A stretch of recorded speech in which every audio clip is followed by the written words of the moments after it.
वहीं one nation one election से जुड़े बिल को केंद्रीय कैबिनेट ने मंजूरी दे दी है। सूत्रों की माने तो केंद्र इस बिल को इसी सत्र में संसद के पटल पर रख सकता है। इसे लेकर उत्तराखंड के लोगों में क्या राय है, आइए वो आपको सुनाते हैं। विषय तो बताओगे सैनी साहब।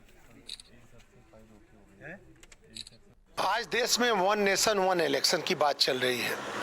मोदी सरकार ने कैबिनेट में प्रस्ताव पास भी कर दिया है। हर तरह की प्रतिक्रियाएं आ रही हैं। हमारे साथ पॉलिटिकल पार्टी के लोग हैं, सामाजिक कार्यकर्ता।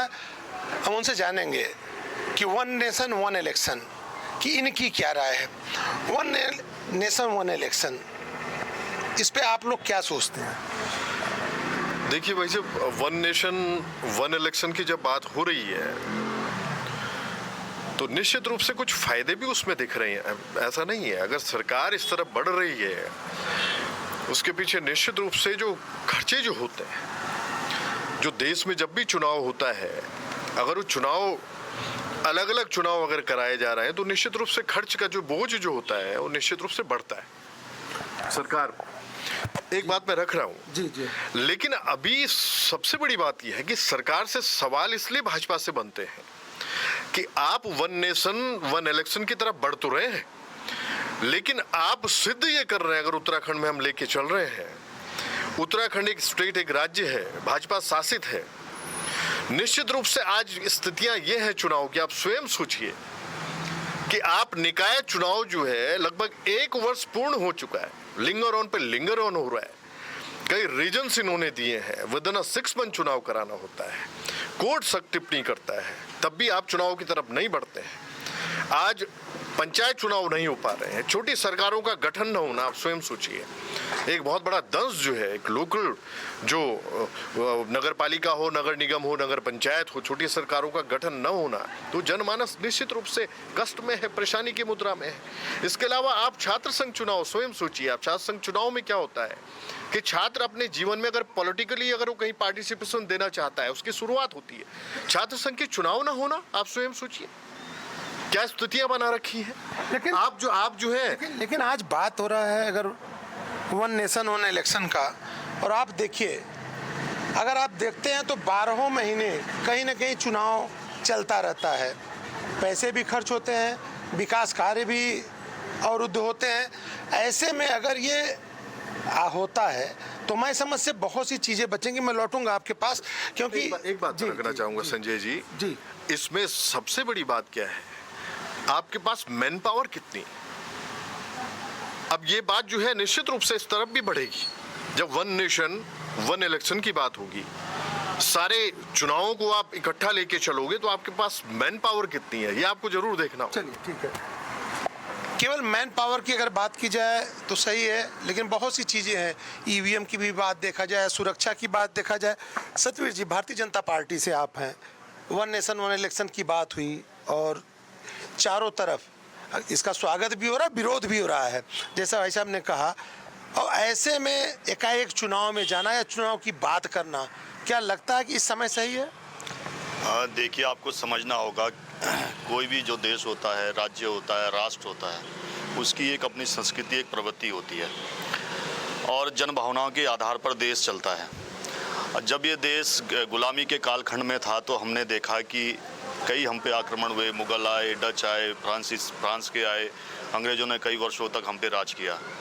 जब जन भावनाएँ लोगों के अंदर आई, तब आज़ादी का जो बिगुल हुआ, तो जन भावनाएं अगर ना होती तो मुझे लगता है कि हम आज भी गुलामी का दंश झेल रहे होते। आज जो वन नेशन वन इलेक्शन की जो बात है, ये जन भावनाओं का सम्मान करते हुए हमारी भारतीय जनता पार्टी केंद्र की सरकार ने इस पे एक कदम बढ़ाया है। मैं विपक्षी दलों से भी चाहता हूँ, उनका भी इसमें स्वागत है कि आप भी देश की प्रगति और उन्नति में, समृद्धि में आइए और वन नेशन वन इलेक्शन की तरफ बढ़िए। जहाँ तक वन नेशन वन इलेक्शन की एक और बात मैं आपको बड़ा रोचक बताना चाहता हूँ, दर्शकों को भी बताना चाहता हूँ। 1952 में इस देश ने, जब हमारा संविधान लागू हो गया था, तो 1952 में हमने सबसे पहला इलेक्शन इस देश में होता है, तो वन नेशन वन इलेक्शन के आधार पर हुआ। उसके बाद 57 में वन नेशन वन इलेक्शन पे हुआ, 1962 में वन नेशन वन इलेक्शन हुआ, 1967 में वन नेशन वन इलेक्शन हुआ।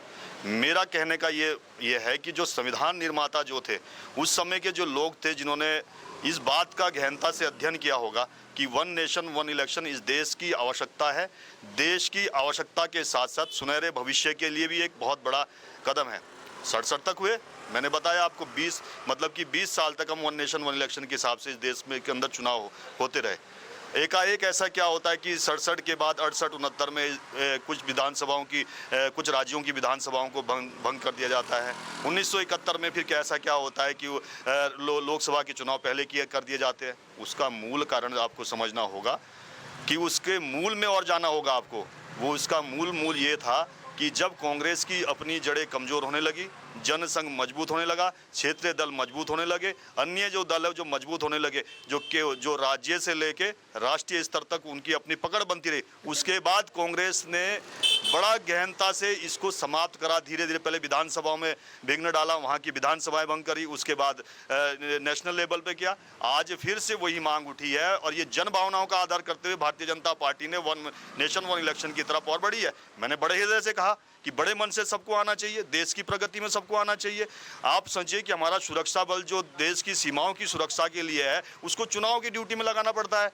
जो न्यायिक व्यवस्था से जुड़ा, एक मिनट में कंप्लीट करने दीजिए, न्यायिक व्यवस्था से जुड़ा हुआ जो हमारा पुलिस का अधिकारी है उसको चुनाव की ड्यूटी में आना पड़ता है, और जो हमारे स्कूल के कर्मचारी है, अन्य कर्मचारी है, उन सबको इसमें आना पड़ता है। समय कितना खर्च होता है कि, और दूसरा ये कि कितना पैसे की खर्च होता है। जब एक बार में चुनाव होगा, जनता जिसको परिणाम सुनाए, जनता जिसके प्रति अपनी श्रद्धा प्रकट करे, मगर देश के हित में तो कम से कम ये हमें आगे बढ़ना पड़ेगा। ये कब तक जो हमारे संविधान निर्माताओं ने जिस विषय पे गहनता से अध्ययन करके वन नेशन इलेक्शन बनाया था उसको खत्म कैसे किया। मेरा कहने का विषय ये है कि आज फिर से हमको लगता है कि जब हम विकसित भारत का सपना देख रहे हैं तो वन नेशन वन इलेक्शन के बिना विकसित भारत संपन्न नहीं हो सकता है। आज देश में वन नेशन वन इलेक्शन की बात चल रही है।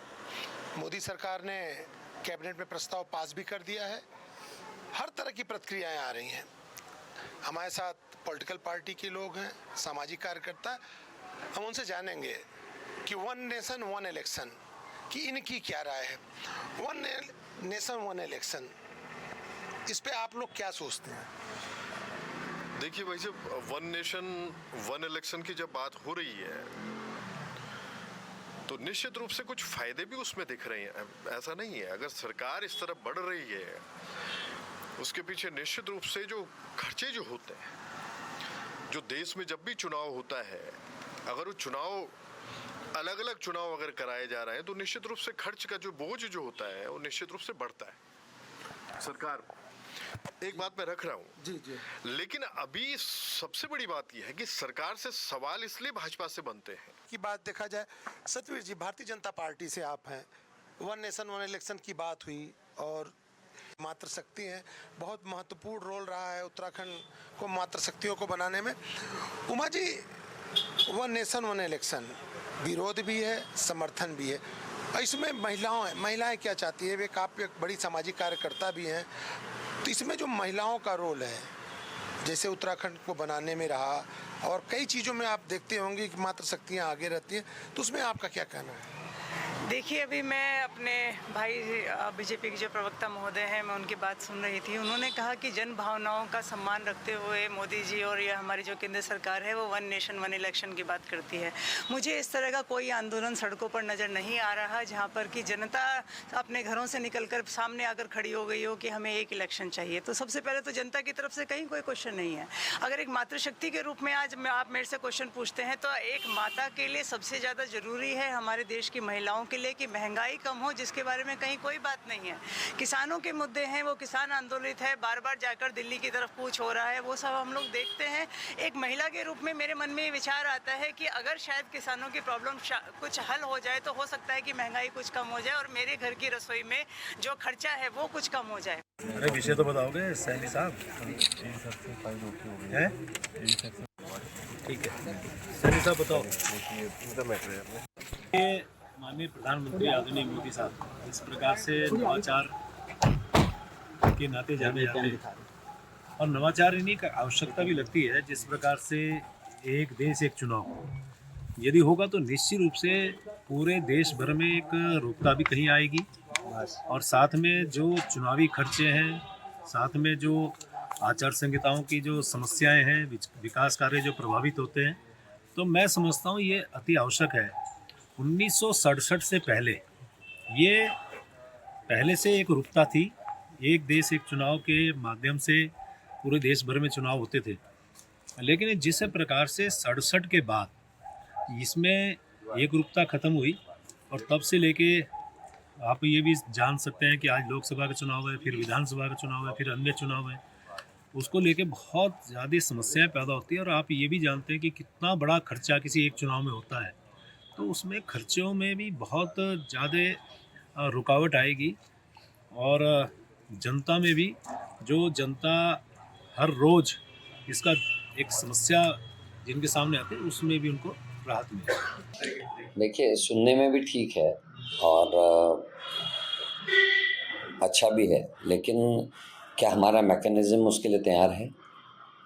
सरकारों को चीज़ें मंजूर करने में कोई दिक्कत नहीं है, लेकिन सरकारों को ये भी बताना चाहिए कि हम मानसिक रूप से या फिजिकली हम लोग उसके लिए तैयार हैं। उत्तराखंड राज्य का उदाहरण लीजिए, यहाँ हरिद्वार में पंचायत चुनाव अलग होता है, बाकी प्रदेश में अलग होता है। हम एक पंचायत के चुनाव को एक नहीं कर पा रहे, हम छात्र संघ के चुनाव नहीं करा पा रहे, हम कोऑपरेटिव के चुनाव डिक्लेयर करने के बाद उनको पीछे कर रहे हैं। निकाय और पंचायतों का आप देख ही रहे हो। तो ये व्यवहारिक दिक्कतें हैं, और एक बहुत बड़ी मैन पावर चाहिए इलेक्शंस को कराने के लिए, एक साथ कराने के लिए। उसके लिए हम तैयार नहीं। और जहां हरियाणा अभी चुनाव हुआ है, दिल्ली अगले महीने मेरे ख्याल से फरवरी में चुनाव है, और केंद्र में 29 में चुनाव है। क्या ऐसी तैयारी है? क्या एमपी के चुनाव दोबारा कराएंगे, या हरियाणा और दिल्ली के चुनाव दोबारा 29 में करा देंगे? क्या ये पॉसिबल है कानूनी रूप से? ये सब चीज़ें देखने की आवश्यकता है, और मेरे ख्याल से स्टेप वाइज इसमें आगे बढ़ना चाहिए। कुछ 6 महीने आगे, कुछ को 6 महीने पीछे, ऐसे कर करके अगर लाएंगे तो इजीली 10-15 साल में स्थिति आ सकती है। लेकिन इकट्ठे करना मुझे लगता नहीं कि बहुत ज़्यादा संभव होगा, और इसमें धांधलियाँ होने की संभावना बढ़ जाएगी। अरे विषय तो बताओगे।